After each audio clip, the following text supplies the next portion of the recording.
For about 80 years, something quietly made almost everything you buy cheaper than it otherwise would have been, and most people never had to think about it because it worked so reliably in the background that it stopped looking like a system at all. It just looked like normal life.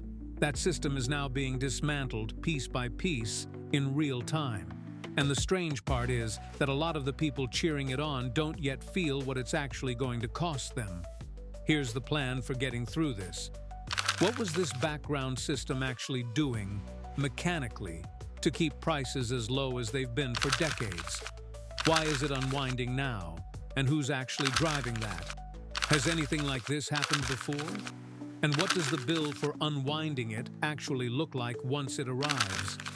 Picture a single, enormous factory floor, except instead of being in one building, its stations are spread across dozens of countries.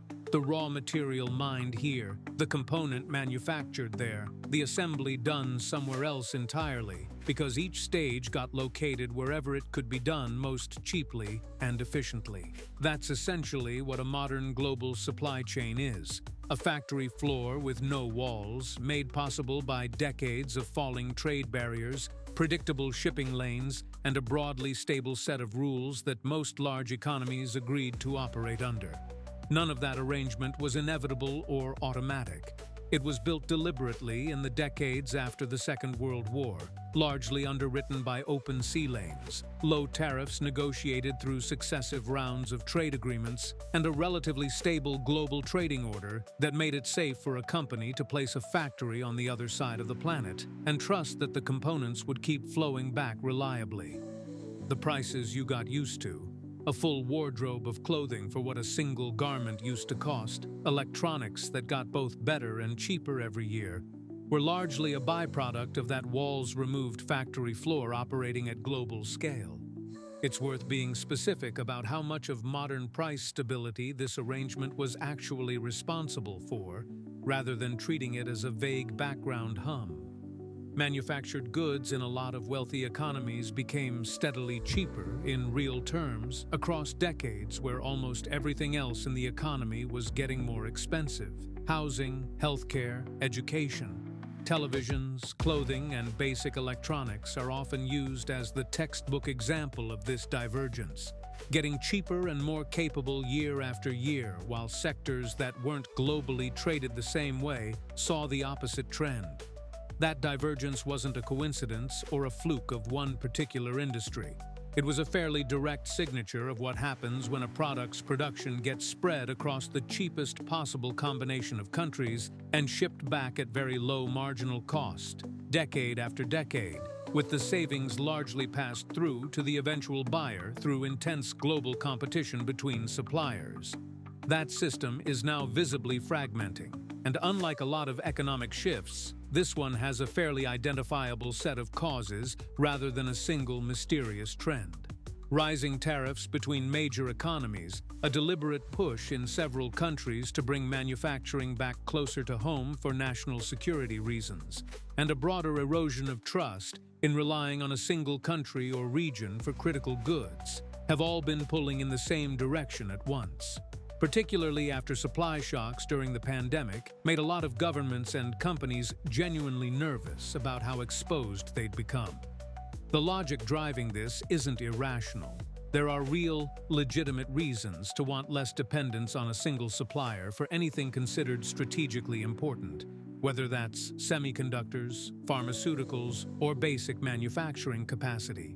But every one of those reasons comes with a cost, because the walls-removed factory floor was cheap specifically because it wasn't constrained by borders. Rebuilding those borders means re-adding the costs that removing them originally eliminated. It's worth being honest that this isn't the first time a period of intense global economic integration has reversed.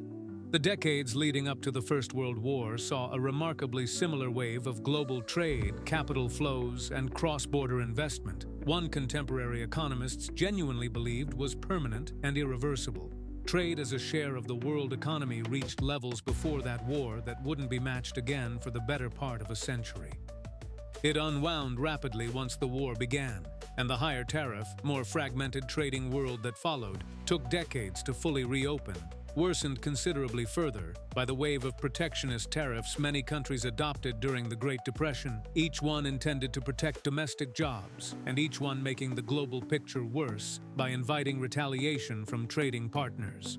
Global trade as a share of the world economy didn't return to its pre-1914 level again until sometime in the latter half of the 20th century. The parallel isn't a prediction that today's fragmentation will unwind on the same violent timeline, but it is a reminder that periods of globalization have reversed dramatically before, and that the process of reversing doesn't happen quietly, quickly, or for free.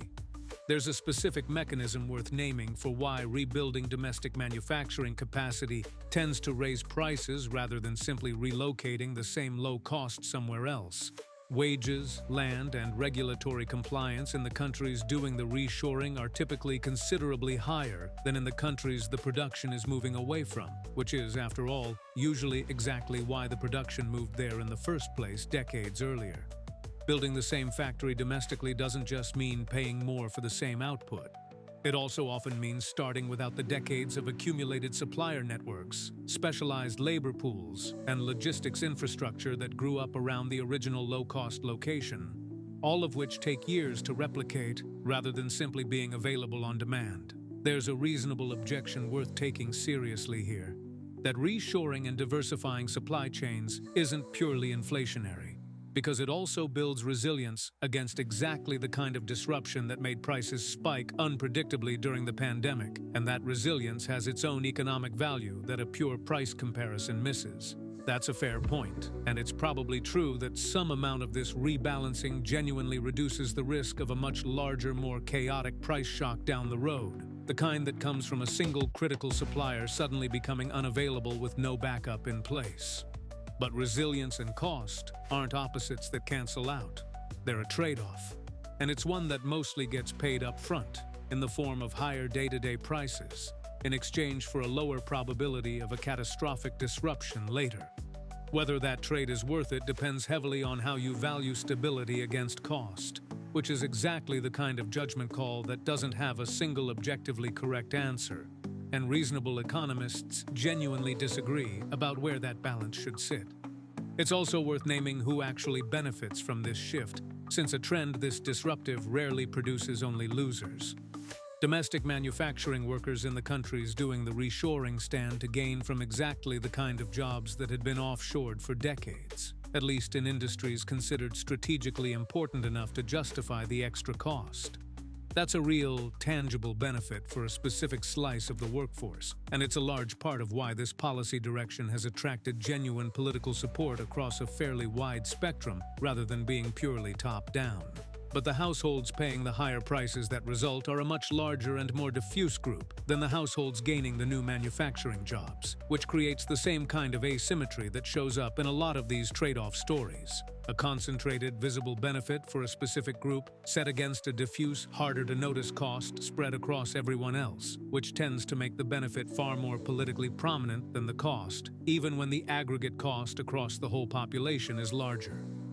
So what does the bill actually look like as this continues to unfold? Almost certainly some combination of higher consumer prices across a wide range of goods, slower productivity growth as manufacturing gets rebuilt in higher-cost locations, and, if the historical parallel from a century ago is any guide, a process that takes considerably longer to complete than anyone currently pushing for it seems to expect. Whether the resilience gained is worth that price is genuinely a value judgment as much as an economic one, and it's likely to look very different depending on whether you're the one paying the higher price today or the one who avoids the disruption tomorrow. One more honest note before ending on that, since the temptation with a story like this is to resolve it neatly. The pre-1914 parallel didn't unwind because economists in 1913 predicted it. It took a war nobody saw coming to break an arrangement everyone assumed was permanent. And it took several more decades of deliberate rebuilding after that to restore anything close to the openness that had existed before.